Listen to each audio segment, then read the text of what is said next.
ఇలా పర్చేస్ చేసిన తర్వాత నెక్స్ట్ ఏం చేయాలి?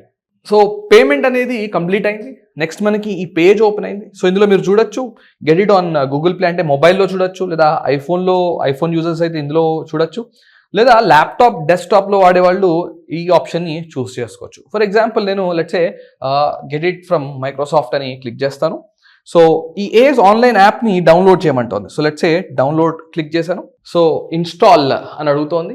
యాప్ని ఇన్స్టాల్ చేద్దాం. సో యాప్ అనేది ఇన్స్టాల్ అవ్వడం జరిగింది. Let's say open the app.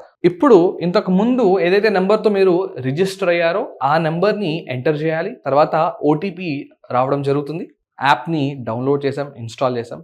అలానే మన మొబైల్ నెంబర్ని లైక్ లాగిన్ ఐడిగా ఇచ్చాము. తర్వాత మనకి పాస్వర్డ్ రావడం, లైక్ ఓటీపీ రావడం జరిగింది. సో అది ఎంటర్ చేయగానే ఇలా ఒక వెల్కమ్ పేజ్ అనేది ఓపెన్ అయింది. ఇక్కడ డాక్యుమెంట్ వెరిఫికేషన్ అడుగుతుంది. So let's say for the time being నేను ఐ విల్ డూ లేటర్ అని క్లిక్ చేస్తాను. సో చూసారు కదా, మన కోర్స్ అనేది ఇప్పుడు మీ అందరికీ కనబడుతోంది. ఇందులో mathematics first year, physics first year, chemistry first year, so mathematics second year, physics second year, chemistry second year, అలా మొత్తం ఈఏపీ సెట్కి సంబంధించిన అన్ని వీడియోస్ మనకి ఇక్కడ కనబడుతున్నాయి.